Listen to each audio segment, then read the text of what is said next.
One day I'm gonna be everything I wanna be. I don't let it get the most of me. One day I'm gonna be free. I wanna be everything I'm gonna be. My future right in front of me. One day I'm gonna be free. I wanna be free. So let me be. From the depths of darkness, a voice emerges. A host with a fire burning in his soul. With a heart of steel and a spirit unbroken. He rides on two wheels ready to claim his throne. Amidst the chaos and the thunderous roar, insane wheels rise as a force to be reckoned with. Fueled by the power that only metal can bestow. He takes his stand, refusing to submit. Insane wheels hear his battle cry. Metal and mayhem will never die. Rituals report and paves his way. Oh, legend in the making, day by day.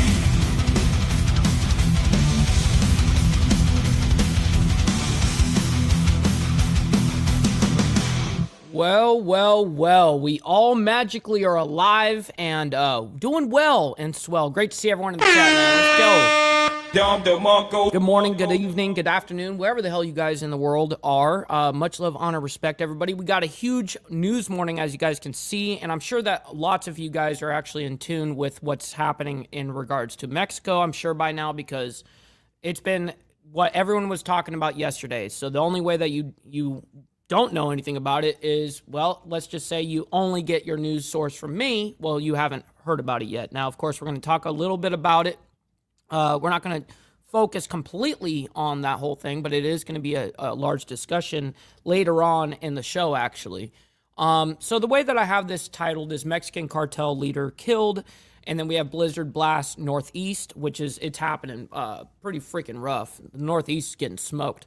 U.S.-Iran talks, as well as Trump signing. He is supposed to be doing this signing right now. So hopefully he's actually doing that right now. But nonetheless, we have an entire chronological timeline that we have to get through, right? So we're going to be talking about a few things here. Some stuff that happened on Saturday, some stuff that happened on Sunday, and then obviously stuff today. So there was a breaking story on Saturday, I believe. It says one day ago, but I think it's... When it says that, it could be 1 day and 23 hours ago, you know? And so I think it happened Saturday.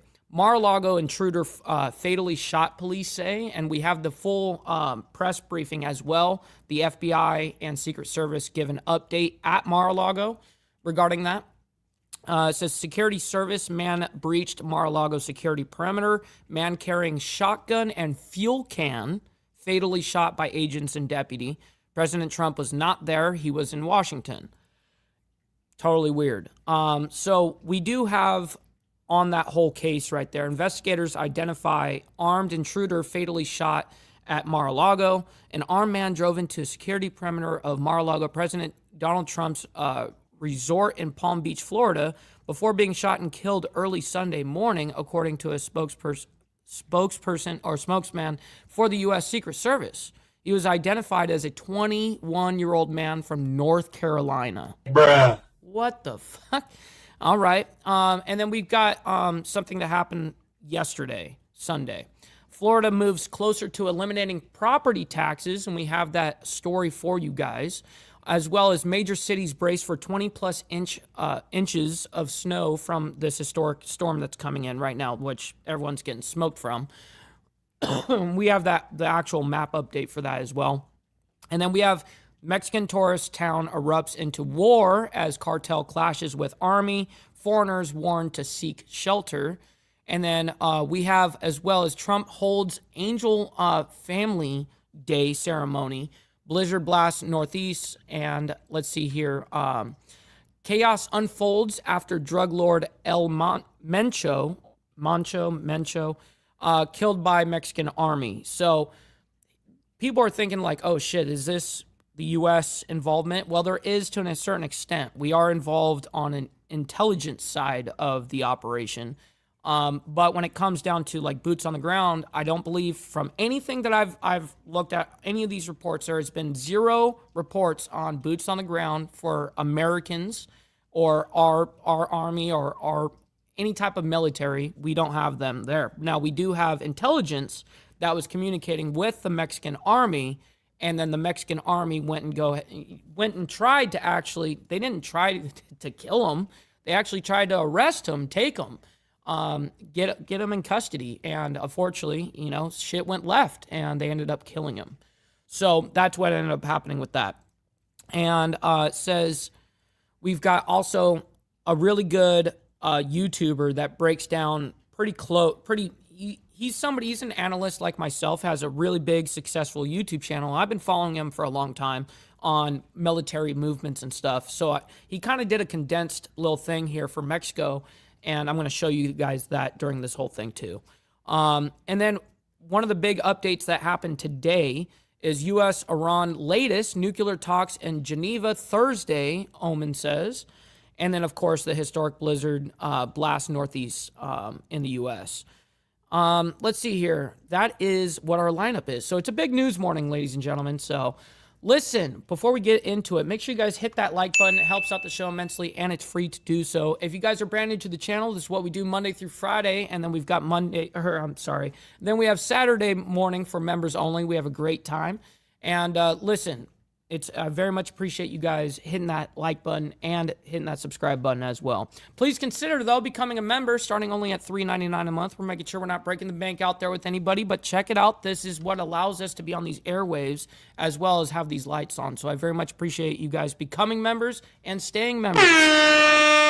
Little side note here, follow my Instagram at BallValveTV, where I post everything behind the scenes of not only my life, but as well as the show, Millennial Food Time, breaking news, the campaign trail. It's a great way to get a hold of me one-on-one. We also have a Discord server for all of you legends. We have like 95% of you guys, in large majority in there, but I would like that number to be 100%. So make sure you guys go down into the video description down below, and we've got the links for all of that.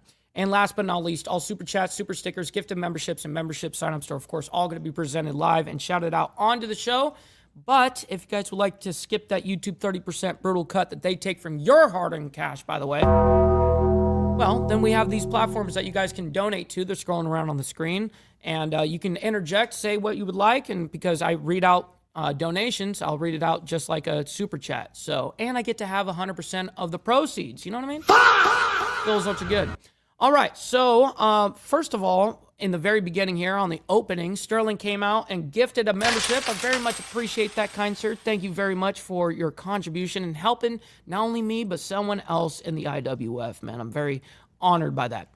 We got Jimmy Mack as well in the building. We got Rabbit of Chaos. We got Naomi as well. We got Prez. Let's see. We got Steve Easy in the Shizel. We got Easy Frank in the building, as well as Tiffany. Good morning to you guys. We got Brother Dean, as well as my man Job. We got Slim in the building. Shout out to you. Good morning, good morning. We've got Motobomb Virginia. Yes, sir. Great to see you this morning as well. We got 5150. Good morning, good morning. We got Josh Phillips over there on the Facebook side of things. Good morning to you as well. And we're catching up. Sorry. We got Liquored Up with Poncho. Good morning. We got SNS as well. Let's see. We got Seymour Cannabis as well. Good morning. We got Jack as well, and Sick Bastard with the raid, by the way. Thank you for that. I very much appreciate that, Sick Bastard. Thank you for the love and support that you've got for the channel here. Let's see here. Yeah, it is hilarious there. We're making sure we say hi to everybody that I can. We got Bill Castle as well as Pablo. Good morning to you, gentlemen, as well. Good morning, good morning. All right, we're going to get right into this. So, Mar-a-Lago intruder fatally shot, police say, and I do believe this happened on Saturday. Welcome back here on Live Now from Fox. It is 9:08 on the East Coast and 6:08 on the West Coast. My name is Josh Breslow, and I'm here as we follow this breaking news coming in out of Palm Beach County, Florida. First off, this involves Mar-a-Lago over in Palm Beach, but it's important to note as you take a live look over the White House there, on the right-hand side of your screen, President Trump is there in Washington. He is not in Mar-a-Lago as there is an... Which is kind of strange. Like, why would you go doing some crazy-ass shit at Mar-a-Lago when he ain't even there? Like, at least know the itinerary. So what is the motive?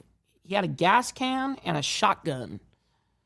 What the fuck you trying to do? You trying to burn down the place with a little fucking gas can or some shit? Active deadly shooting investigation taking place on the property. What I want to do is pop this up on your screen as we await a news conference coming in just a matter of moments here with the Palm Beach County Sheriff as well as FBI and Secret Service. Here is the statement that we are receiving from a spokesperson for the Secret Service. He says an armed man was shot and killed by U.S. Secret Service agents and the Palm Beach County Sheriff's deputies after unlawfully entering the secure perimeter at Mar-a-Lago early this morning. A press briefing with additional details will be held at 9 a.m. with FBI and Palm Beach County. As you probably noticed, we are just a few minutes past 9 a.m. However, we have learned that it's been pushed a little bit closer to 9:30. But once we see the podium pop up here, now we have the podium, by the way. Let's see if they break anything else in this. No, so we heard exactly what we needed to hear on that because he's just going to repeat himself and say the exact same thing again while he's waiting for what we already have right here. Going to have representatives with the Sheriff's Office as well as Secret Service, Miami Bureau, and says man carrying shotgun and fuel can fatally shot by agents and deputy. And the FBI, the Miami office special agent in charge. What's up, Virginia Chaos? Well. Good morning. So we'll hear first from Sheriff Rick Bradshaw, who is walking up right now. All right. Couple of ground rules before we get going. I'm going to give you all the information that I He's giving out ground rules, he said. Shit. Can give you and I'm allowed to give you. The other two gentlemen with me will give you a brief statement also. After that, we'll ask for a couple questions. We're not going to take a lot, but I want to warn you right now. Make them relevant to exactly what I'm talking about. Damn. He's like, don't be asking me no fucking stupid-ass questions. Stupid. Right? No what ifs. What about this? Don't get off base because we're not going to answer that. We're going to give you what we know. And I like that. No speculation here. What we can. All right? So keep that in mind. Good. So you good to go? Let her rip. All right. My name's Rick Bradshaw. I'm the sheriff of Palm Beach County. I have with me from the FBI, Special Agent in Charge Brett Skiles, Special Agent in Charge Rafael Barrios from the Secret Service. Also, I have Resident Agent in Charge David Clancy. At 1:30 this morning, the security detail detected that a individual had made his way into the inner perimeter of Mar-a-Lago. A deputy and two Secret Service agents on the detail went to that area to investigate. They confronted a white male that was carrying a gas can and a shotgun. Damn. He was ordered to drop those two pieces of equipment that he had with him, at which time he put down the gas can, raised the shotgun to a shooting position. At that point in time, the deputy and the two Secret Service agents fired their weapons and neutralized the threat. He is deceased at the scene. I'll give you a picture of the shotgun and the gas can to have with you. So that's what we know now. The investigation continues. The FBI is the lead investigation agency on this case, and we will be assisting them in whatever manner they would like. And they will be responsible for answering any other questions at an appropriate time. Agent Skiles, take a shot. Good morning. Again, my name is Brett Skiles. I'm the Special Agent in Charge for the FBI's Miami Field Office. First of all, I'd like to thank the Secret Service and Palm Beach Sheriff's Office for their quick response in this matter and close collaboration. Since this area of the shooting was under Secret Service protection at the time, the FBI... And really, all I really care about in this is the sheriff's remarks as well as the FBI agent that's in charge here. FBI is assisting the investigation. Currently, our evidence response team is processing the scene, collecting evidence, and we'll continue to work the scene for as long as it takes. One thing I would ask the public is if you live in the area of the shooting, please check your exterior cameras for last night, early this morning. If you see anything that looks suspicious or out of place, what's up, please contact us at 1-800-CALL-FBI or contact the West Palm Beach Sheriff's Office. Thank you. Hi, good morning, everyone. My name is Rafael Barros. I'm the special agent in charge of Secret Service Miami Field Office. Oh, and Secret Service. I'm sorry. I forgot that Secret Service was talking as well. Today, 2 special agents from the Secret Service and a deputy from the Palm Beach Sheriff's Office were What's up, Brother Straight? Good morning. involved in an officer-involved shooting while responding to an armed individual at one of the gates at Mar-a-Lago. Preliminary information indicates that the individual was armed with a shotgun and a possession of a gasoline canister. Agents and the deputy discharged their firearms to stop the threat. At this time, no law enforcement personnel were injured during the incident. We want to be clear. Oh, that's good. We got chatting with Stacks as well. Good morning, my man. Hopefully you're enjoying your Monday morning so far. The President of the United States was not What's in up, the Joe? state of Florida. Jakey? And What's up? this remains an active investigation by the FBI. Thank you. Or Jake Yeet? Okay, this is the picture that I'm going to give you of the shotgun and the gas can, so you got it with us. All right, so you'll have that. Like I said, there's a lot more investigation to be done. FBI is the lead agency. We'll be assisting them. And fortunately, nobody was in jeopardy inside because of the quick action that was taken by the deputies and the Secret Service. All right, do we have any relative questions? Yeah, I'm going to be talking about that All here, Stacks, here soon. Yeah, we're going to give it to you. All right? Okay, that's it for today. Say that again, ma'am? There's 2 agencies involved. Sheriff's Office, Secret Service. Well, that's under investigation right now, okay? Was this person known to law enforcement prior to the incident? Not right now. Can you clarify where on the perimeter it happened? You mentioned by the the gate. gate? Yeah. At the front gate over there? Yep, they're the north side. North side, right. He was just inside the inner perimeter, yes. All right? Was anyone involved with And he's trying to walk away right now, which is, we're about to move on here. body cameras? Pardon me? Was anyone wearing Because we do have an update on this. body cameras? Yes, we always do. Okay, good. They all had body cameras. Good. All right, so let's go and move on into a little bit more on the story. Investigators identified armed intruder fatally shot at Mar-a-Lago. He was a 21-year-old man from North Carolina, down there at Mar-a-Lago in Florida, trying to do some crazy-ass shit. Well, listen, you know what we haven't done yet? We haven't done the fucking money part yet. All right, just get the money part done. Give me money. Money me. Money now.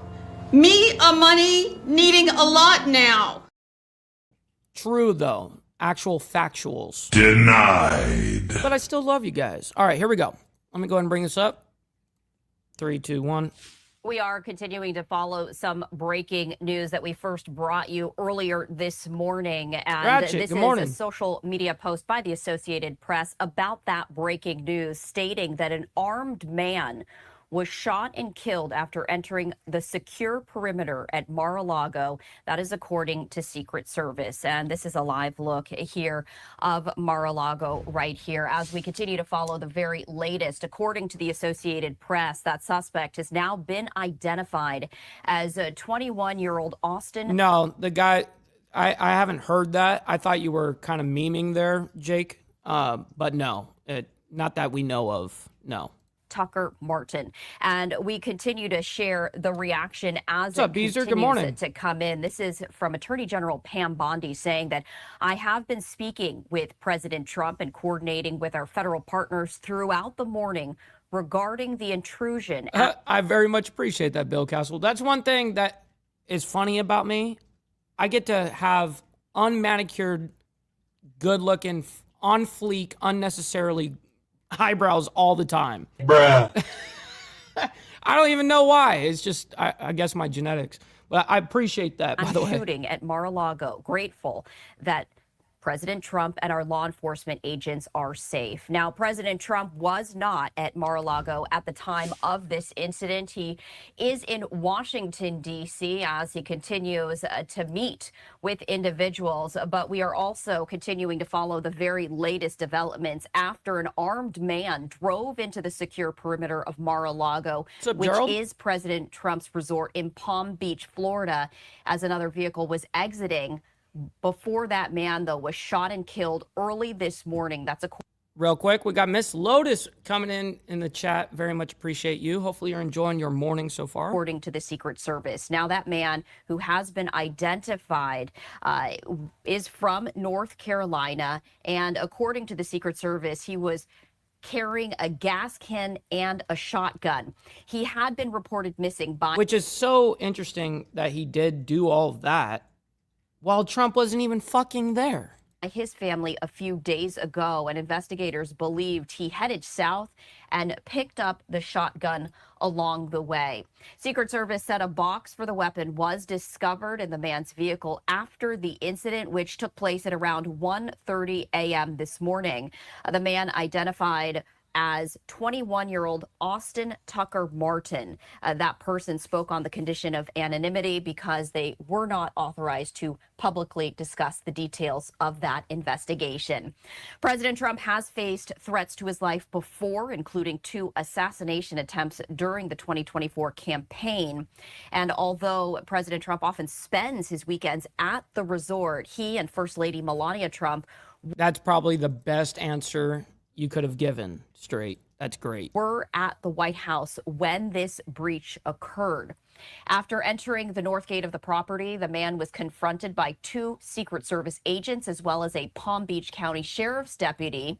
And the FBI are asking residents who live near Mar-a-Lago to check any security cameras they may have for footage. All right. So that's it from that. So now let's move over to Florida. Yesterday, there was some interesting talks of Florida moves closer to eliminating property tax. That's a fucking W. Go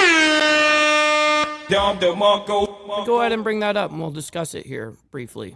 All right, welcome back in here to Live Now from Fox. I am Andy Mack. As a homeowner, you always talk about property taxes, but in the state of Florida, they may be going away as a proposal asking Florida voters in November to eliminate most homestead property taxes cleared the House later on this week. The Republican-controlled House, by a vote of 80-30 on this proposal to put a measure on that 2026 general election, would eliminate all non-school taxes on properties with a homestead exemption. Let's take you out to our Fox team there in Florida on what this exactly means.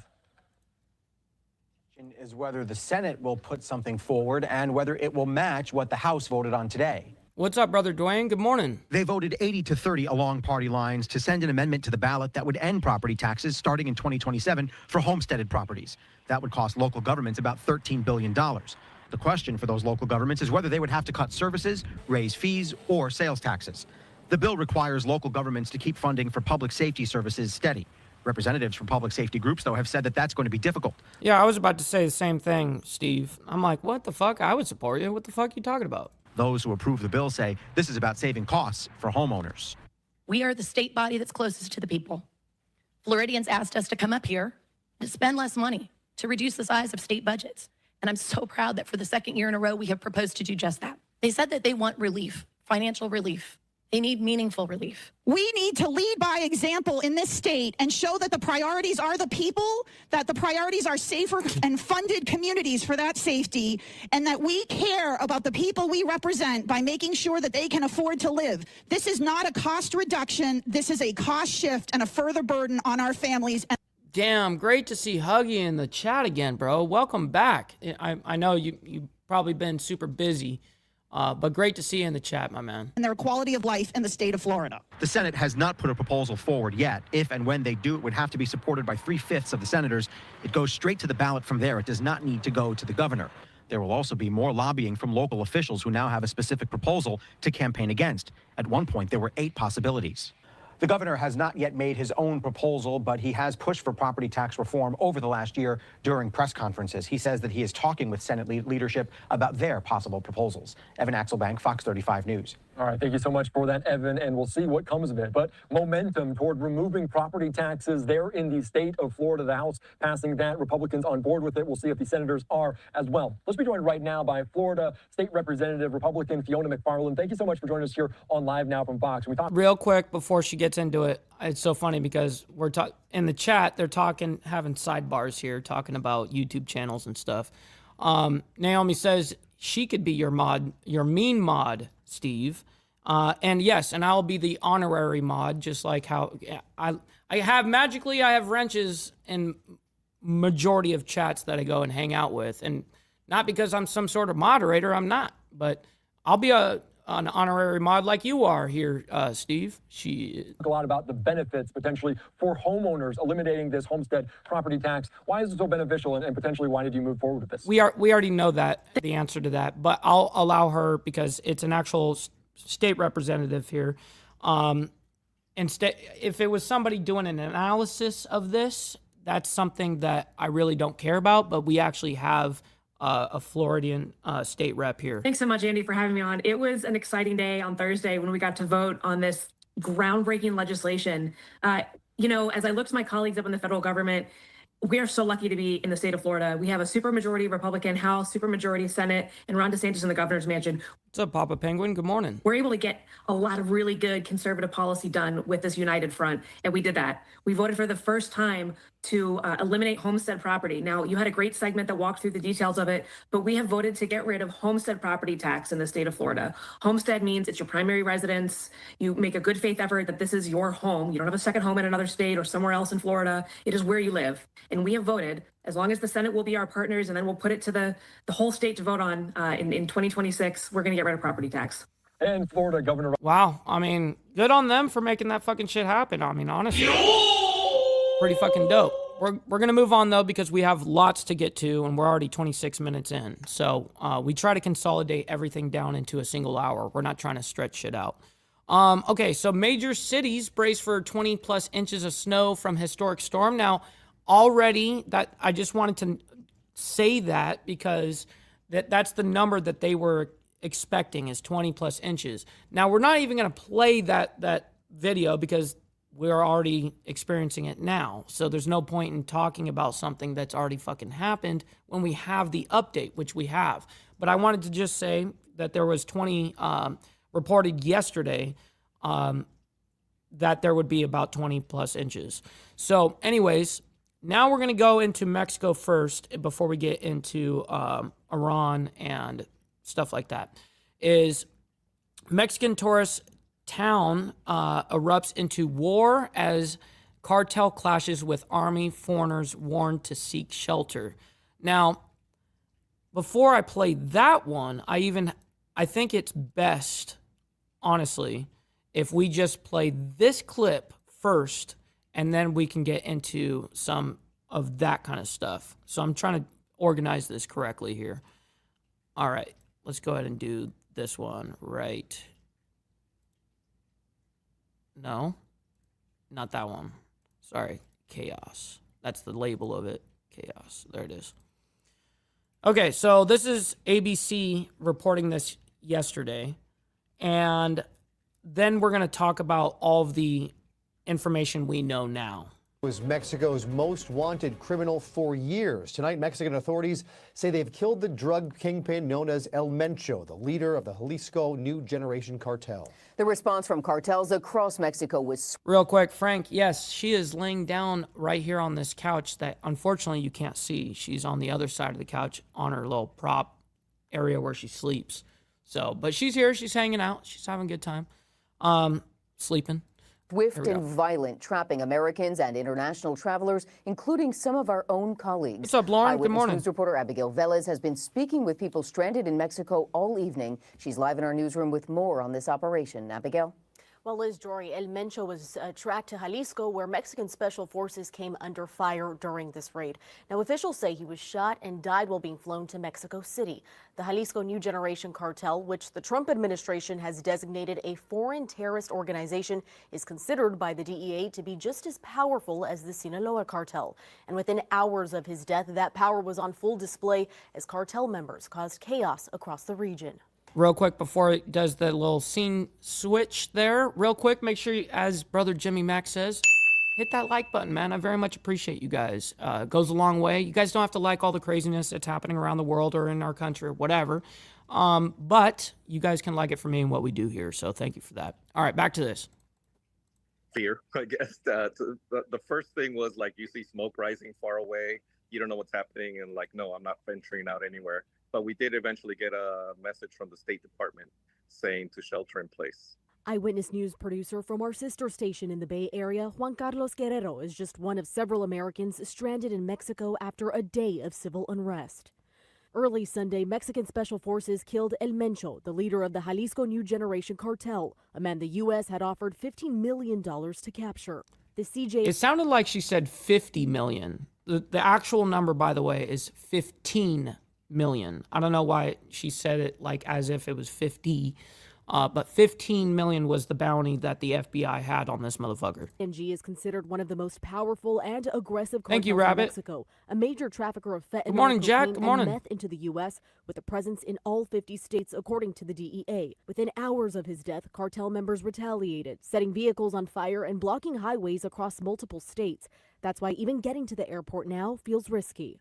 Real quick, we got Sterling Wheel coming in with the 420. My man saying like button was neutralized. I like that. Thank you for throwing down that 420, man. I very much appreciate that. Goes a long way. It adds up. Getting there and the hour drive to the airport is the concerning part. We don't know what we may find along the way. Mexican authorities say the U.S. provided complimentary information for the operation, and a U.S. defense official confirms to ABC News American intelligence helped Mexican forces carry out the raid. The U.S. State Department warned Americans in Jalisco, Tamaulipas, Michoacán, Guerrero, and Nuevo León to stay in safe places. Meanwhile, this was the scene on the ground. So this is when it was breaking, by the way, yesterday, Fernando. But I do have the updates that we're going to be playing here in a few minutes after this original. It's only 5 minutes, so we only got a couple more minutes Roads to go. blocked with cars on fire, smoke rising over cities, including Guadalajara and Puerto Vallarta. Schools were canceled in several states, and businesses shut their doors. I'm concerned about how it's affecting the shop owners and all the people. You know, it's very scary. Riverside native Diane Quazum also finding herself in the crosshairs of this drug operation. Her friend and Mexico resident Sharon Murphy saying they've been hunkering down since breakfast Sunday morning. Wow, that's a humongous W, by the way, Bill Castle. My man, that's awesome. That is great news. When we finished, the waiter came up and said, you need to go home and get into your house and close your door. Mexican President Claudia Sheinbaum is now urging calm, saying security forces are working to restore order after the fall of one of the country's most powerful cartel leaders. Jalisco's capital, Guadalajara, is also set to host matches during this summer's World Cup, making security a major concern as the city prepares for a global spotlight. And in a striking coincidence, today marks the anniversary of Joaquin El Chapo Guzman's... Well, I'll tell you what. After this whole thing, there's already been 17 different states in Mexico that have done some sort of violence over this whole thing. 17 states so far. And counting. 2014 capture. And I have that map for everybody too. Shockwaves through Mexico and sparked cartel violence. Tonight, officials say security operations are continuing as they work to prevent further retaliation. Live in the newsroom, Abigail Velez, ABC 7 Eyewitness News. Abigail, thank you. As that fallout spreads to other Mexican cities, including those near the U.S. border like Tecate, Ensenada, and Tijuana, U.S. citizens and tourists in Mexico are being told to shelter in place. The violent backlash is halting flights in and out of the state of Jalisco tonight. Eyewitness News reporter Tim Pulliam has the very latest from LAX tonight. We spoke to travelers who've been impacted by those flight delays and cancellations to Mexico. They were frustrated at first until they heard about the fires and devastation. A witness captured video of multiple vehicles exploding in Puerto Vallarta. Huge fireballs burning dangerously close to this big... You know, that is like Mexican cartel 101, what they do. Blowing up fucking cars and shit. They are like notorious for that shit. Box store. That's Costco right there. The Costco's fires ignited by members of one of Mexico's infamous drug cartels. Man, if I were Costco, I'd be like, you know what? I'm pulling out my shit from this war-torn fucking area. Fuck this shit. You know, you know what I mean? Real quick, we got Brother So Loud in the building. Shout out to my man. And we got Keep On K2 Keep On Trucking. My man sending out $5 saying USA, USA, USA, and Canada is gay. K2, thank you very much for sending in a 5-spot, bro. Great to see you. And also, great to see you in the chat, bro. Hopefully you're enjoying your morning. Its kingpin, known as El Mencho. Here's the 15. That was, I don't know why they showed it for just a half a second. Military killed its kingpin, known as... There's the $15 million bounty for information leading to the arrest and or conviction of. And then this is his name. And this was sent out by the FBI. El Mencho. The chaos forced airlines like Air Canada and Air Mexico to delay and then ultimately cancel incoming and outgoing flights in the region. Megan Steele from Fullerton was stranded at LAX Sunday for hours. We've been here since 8 a.m. and we're exhausted, we're tired. Hell yeah, Bill Castle, that's awesome. We're like worn out, but you know, we're making the best of it. I'm just happy that we're here and we're safe. Safety concerns is what led Carolina Lopez from Whittier to cancel her Volaris flight on Monday from LAX to Leon, Mexico, which is still on schedule. Our family members are telling us. All right, so we don't need to hear what your family members are telling you. All right, so we've got a couple of updates from that whole thing, and I'm trying to keep things in a chronological order here. So we have even more of an update that I'm going to show you guys here in a second, but I'd like to present this first from Sky News Australia. They got, they reported on it as well, and so let's go ahead and check it out real quick. Whoops, that is extremely fucking loud. Damn. This is just video clips. They're not actually giving a report, they're just showing. And I wanted to show you guys that. I mean, it looks like total fucking war. Everywhere. 17 different states in Mexico right now are seeing some type of violence like this right now. I don't know too much about it. I haven't been following it. My priorities are elsewhere, nowadays. I'm focusing on this kind of the worldly level, but, yes, that is something that is interesting. I don't know much of the facts, though, yet. So that's the one that you guys were seeing earlier. That's not Costco on fire, but I do believe there is some damage to the building. But they blew up a whole bunch of cars right there. Now you got a shooting Apache helicopter over there. Or Black Hawk, whatever it is. It's a helicopter. Shooting. Shooting and assisting. I mean, just look at that shit. Those are blown up cars where you see the fire. Almost all the fires are caused from a burning car. But they're everywhere. Roadblocks and everything. That's right, Steve. Sterling comes in with the $2 saying, "Dear Cartel, please don't burn Liardo until I leave." Shit. I don't even know who Liardo is. I'm probably saying that totally wrong. But thank you, Sterling, for these. You guys some context as well. I'll leave this playing because there's, but I'll turn the volume down. So the context is that there was no U.S. involvement boots on the ground wise, okay? So, but we do have our feet in the pool in the aspect of we gave them the intelligence. Now this guy, El Mancho or whatever his name is, he is very seldomly leaving his location. I mean, very, very rare. And when he does leave his location, he leaves with an entourage. I mean, he's got security, he's got fucking all this shit. Anyways, the Mexican government was going after him, and they're the ones that killed him. So now they didn't want to kill him. That's not what they were trying to do. But, sometimes things go left. Guy probably was fighting back, said, "Fuck that. I'm going to start shooting at you guys," or some shit. And the Mexican military was like, "No, we're not going to do that. We're going to now just murk you."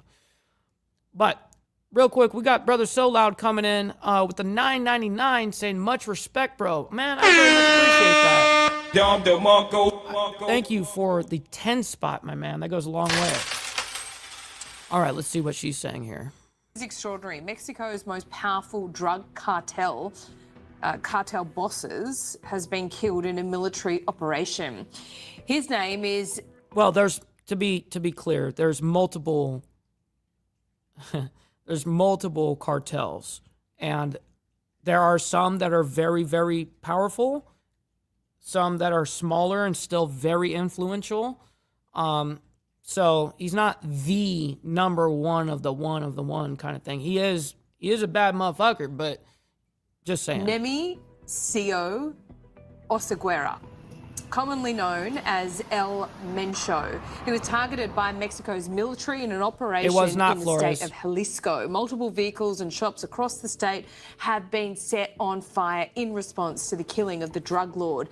Now, members of organized crime have also been clashing with Exactly. We gave them intel. That's exactly right. The CIA, I'm assuming, is the one that gave the intel. And then the Mexican government took that intel on him moving and went for it and unfortunately killed him. That's the way it went. authorities. There's waves of violence that have spread over 5 other states. And this is just the beginning, it would seem. Joining me now is Ryan Voiti-Lannon. He is from Vancouver, from British Columbia, but he is a tourist staying in this area of Puerto Vallarta, which many people would know. Ryan, good to see you. What did you see? Hello. What's happening right there now? Are you trapped?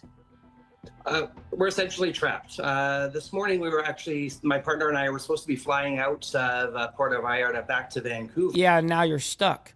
All right, I don't need to hear about how you're stuck and now everything's delayed and blah, blah, blah. We know that. All right, we're going to move on. I have this for you guys. Now, this is a guy that I follow very closely, have been for years now, actually. It's been, I don't know, 3-4 years I've been following this dude. Anyways, he makes great content. And he did a very short little summary analysis. I mean, he focuses on shape-shifting of the world and military operations, kind of like we do here, but he goes extensive into the actual operation, in-depth, step-by-step kind of thing. Anyways, he's always got some amazing information. I figured that I would, since we're talking about this, and he happened to put out this video, I think this morning? No, he put it out yesterday. He broke it. But I wanted to give you guys a little context because he's got some clips in here that is not being shown elsewhere. A few hours, like from the mainstream, you know what I mean? Let me go ahead and bring down this. He's really loud. Here we go. Ago, Mexico killed El Mencho, the leader of the Jalisco New Generation Cartel and one of the world's most wanted drug traffickers. As expected, violence has now erupted across Mexico, threatening to spiral into a full-blown war. Now, this is a developing situation. The violence is still spreading across the country. So we're going to get into what we know so far as of 4 p.m. Central Time on Sunday, February 22nd, what to expect in the coming days, and what it would take for the United States to get directly involved. What's up, Big Al? Hopefully you're enjoying your morning. Great to see you in the chat.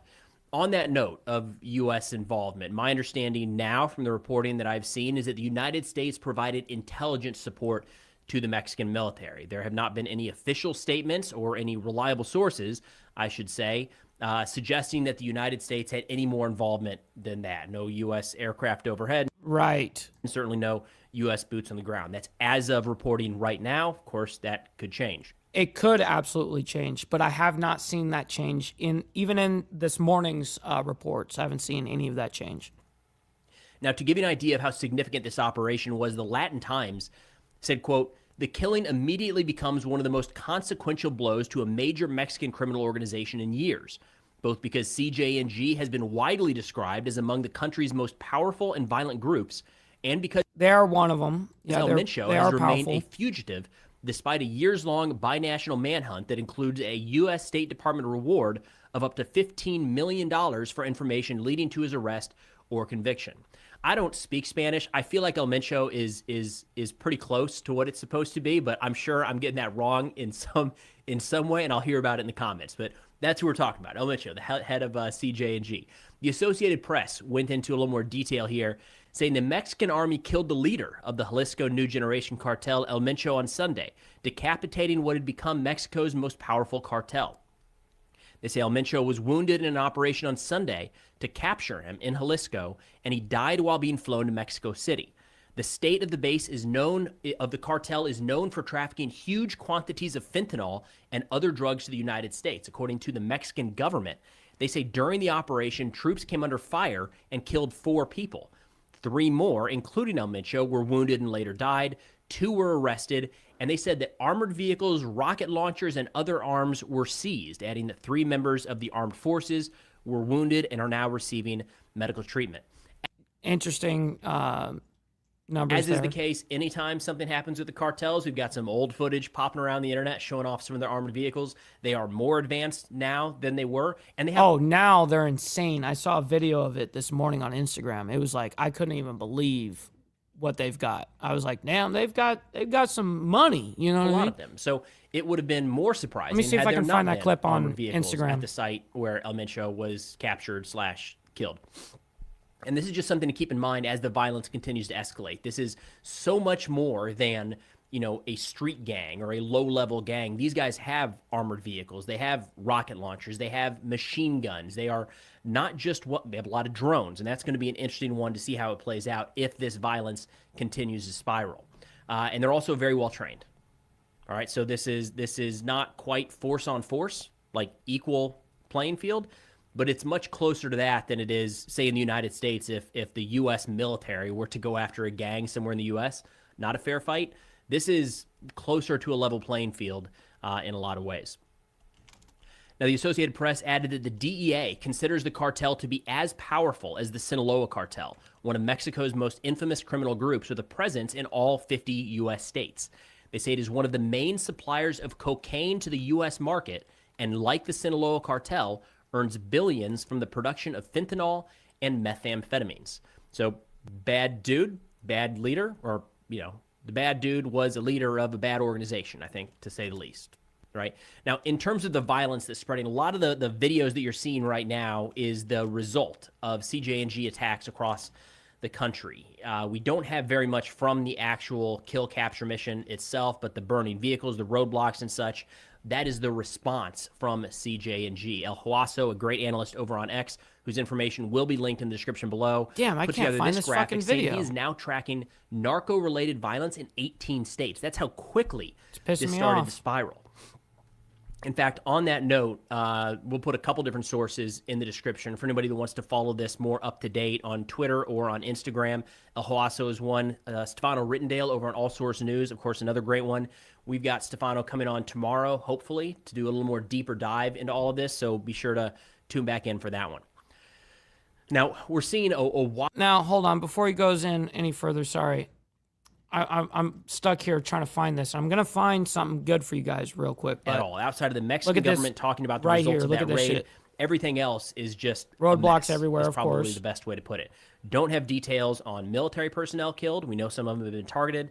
Don't have information on additional cartel members killed, and don't have any information on civilians caught in the crossfire. However, there was an unconfirmed report, and we have a couple of these to mention today, that the CJNG is prioritizing going after military personnel, which would not be shocking given the fact that the military just killed their leader. Yeah, and so we already know about that aspect. So let's go ahead and move on from this. We do have an update into the regards of U.S.-Iran this morning, so we do need to get to that, and it is important that we do get to it. It's a little lengthy. U.S.-Iran latest nuclear talks in Geneva Thursday, Omen says. So let's go ahead and bring that up, and we'll discuss that here briefly.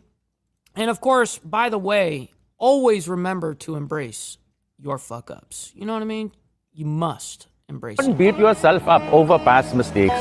You are going to fuck up again in the future, quite possibly in a most spectacular fashion. Why worry about yesterday's fuck-ups when you have tomorrow's fuck-ups to look forward to? You are a fuck-up, and fucking up is part of your growth process. Embrace the process. Indeed, embrace.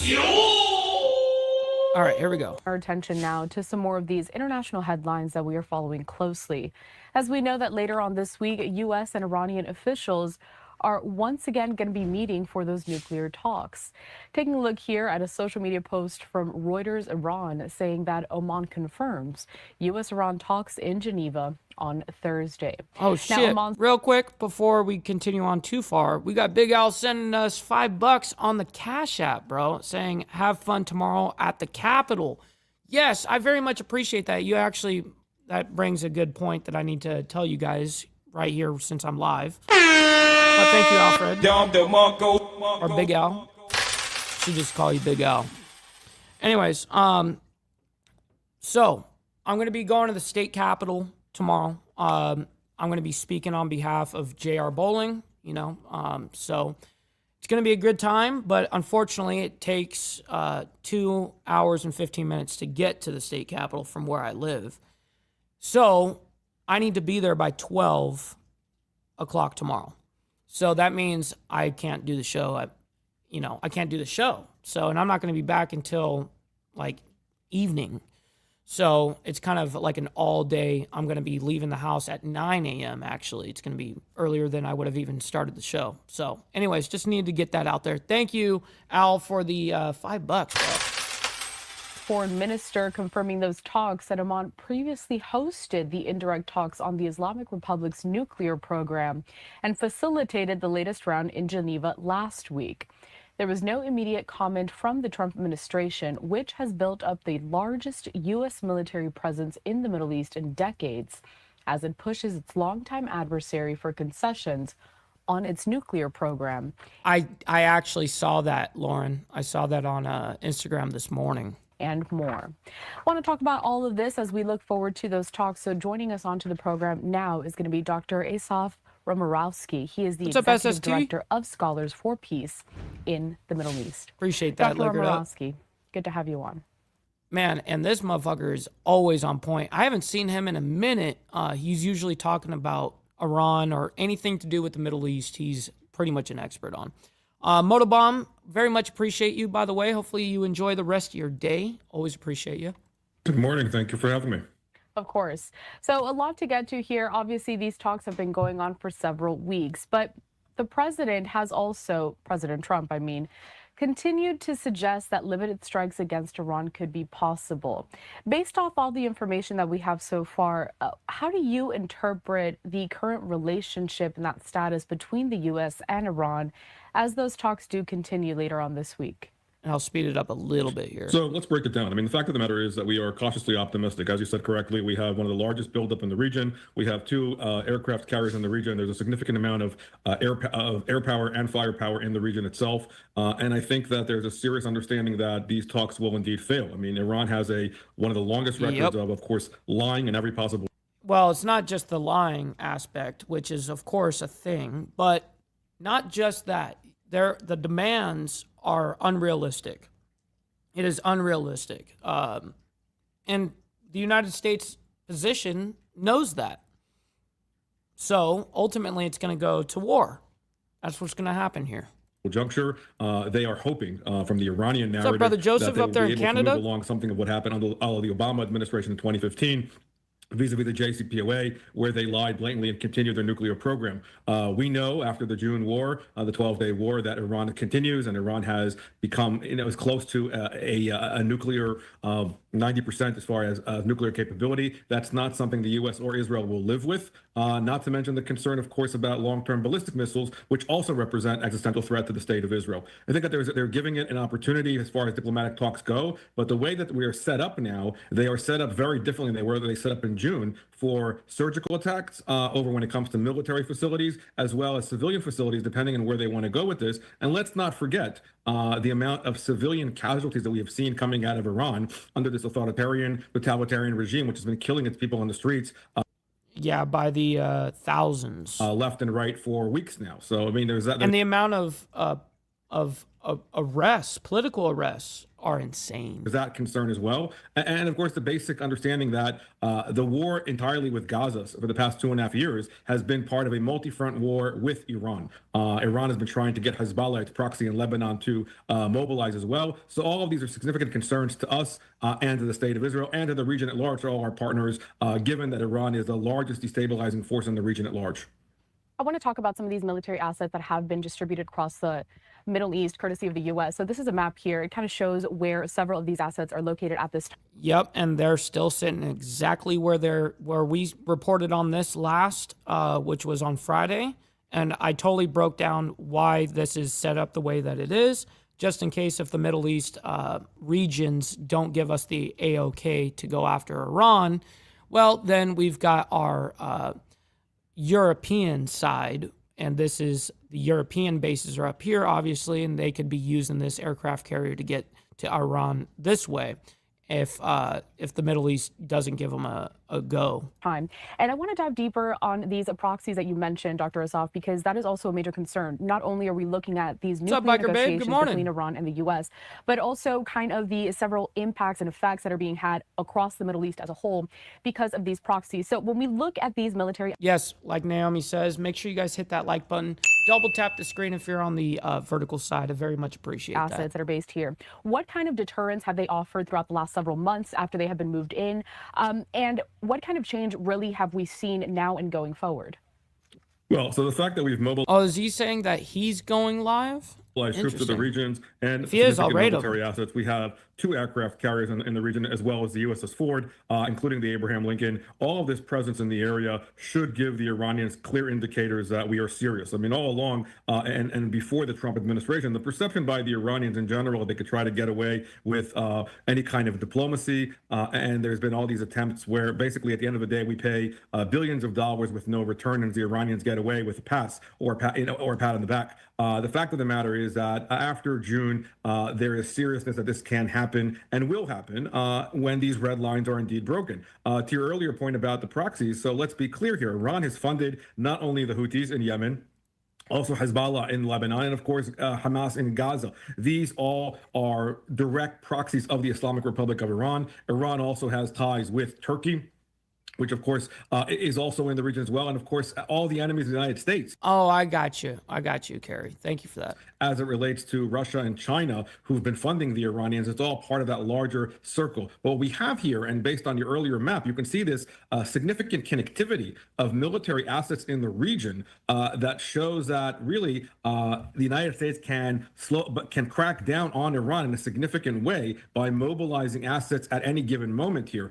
This is much more different than this is a very different scenario than what we had back in June, where you had 1 aircraft carrier. We used the B-2s. We had the Israelis and a joint effort with the United States, also very significant. Here, what we have here is a much more widespread regional impact, given that we understand that if Iran, when this happens, I mean, and I do think that the question of not if, but a question of when, this will reverberate onto our allies in the region itself, namely the Israelis, the Saudis, Egyptians, and Jordanians, as we saw in the past. And that's where the U.S. will be able to help and significantly help, given the fact that they want to make a clear stance that they will not stand for a nuclear Iran. And I think that is the ongoing consistent messaging, notwithstanding the ongoing talks that are obviously been given a shot. But again, I think that at the end of the day, it's really hard to see how the Iranians are going to follow through. And the messaging coming out of the Islamic Republic of Iran by the Ayatollahs and by others, they're preparing for attacks. They are trying to mobilize.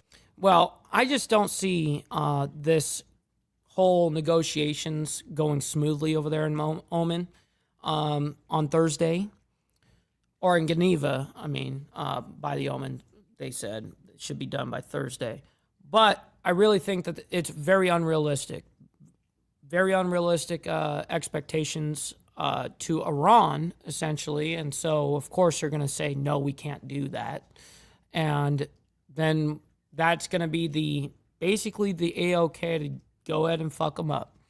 And now we're wrapped up in another fucking ordeal here. And that's what's sadly going to happen. Now, anyways, we're not going to speculate on that, though. I do have something that I did want to show you because I forgot to show you guys regarding the chaos that's happening over there in Mexico. I wanted to show you this specific map. Oops, sorry. I wanted to show you this map. This is the 17 states that responded immediately, basically, of violence. So all the big smoke and car bombings and exploding cars, any type of blockades, all that kind of stuff. That all happened in these territories, 17 states. Will be linked in the description below. Put together this graphic saying he is now tracking narco-related violence in 18 states. That's how quickly 18. Wow, I was mistaken. 18 started to spiral. In fact, on that note, we'll put a couple different sources in the description for anybody that wants to follow this more up to date on Twitter or on Instagram. El Hoaso is one. Stefano Rittendale over on All Source News, of course, another great one. We've got Stefano coming on tomorrow, hopefully, to do a little more deeper dive into all of this. So be sure to tune back in for that one. Now, we're seeing a wide range of what these response and attacks look like at this point. In terms of casualty figures, really not clear. I've not seen any viable reporting on that at all. Outside of the Mexican government talking about the results of that raid, everything else is just a mess, is probably the best way to put it. Don't have details on military personnel killed. We know some of them have been targeted. Don't have information on additional cartels. Well, when that information comes out, of course, we're going to be presenting that. Now, the one last thing I needed to show you guys for this morning is this report that came out this morning as well, right before we started the show. I think it's only right, since we're in the right time frame right now. This came out this morning, so this is going to talk about the weather, historic blizzard blast northeast, in the U.S. Now, of course, we're not even going to play the whole 5 minutes on this thing. I'm going to show you guys the facts, and then we're going to get out of here.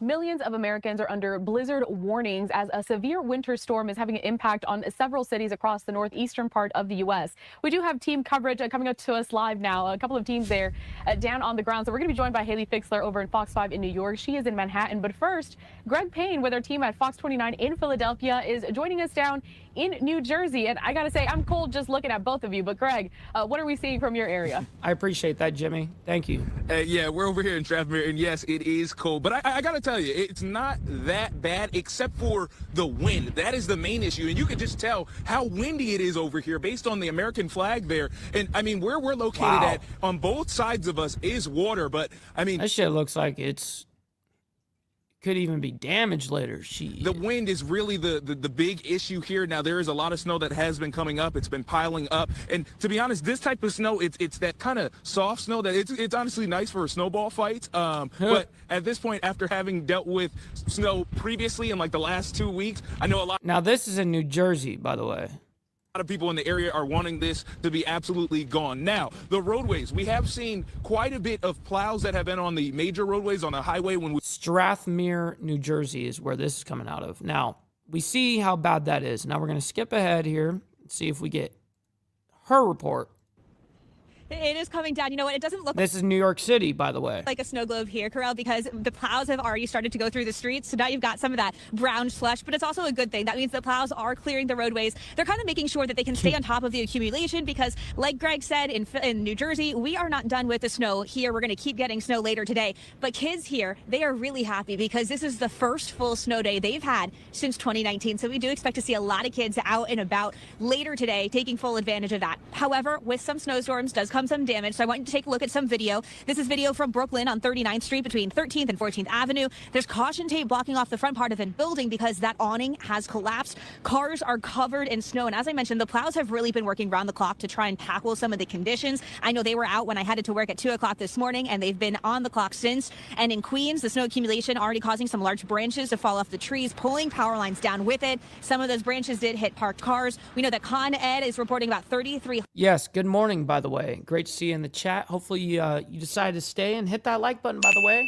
Very much appreciate it. 100 people are without power right now. But again, the snow is not stopping anytime soon. But caution really key here. Officials, they're urging people that if they don't need to go outside, to stay inside. You can see there are some people, well, there were some people just a few minutes ago walking around. We saw a couple people heading to the gym because most people are. Yeah, in New York City, man, they don't, nothing stops. They're like, yeah, we're used to this shit. This is what we do out here, you know? Fucking just live in misery. Anyways, listen, much love, honor, and respect to everybody. I can't thank each and every single one of you guys enough. Obviously, cannot do this show without you guys. And I very much appreciate all your guys' laborious work on hitting that like button and subscribing, all of that, man. So, all right, guys, we're not going to be back tomorrow morning because, like I told you guys earlier, I'm going to be speaking at the state capitol tomorrow morning, or actually right at noon. So nonetheless, I have to be out of here very early because it's super far from me. So anyways, we'll be back Wednesday morning for more of the World's Madness. Until then, God bless everyone. We'll see you guys very soon. Stay safe and stay warm out there. From the depths of darkness.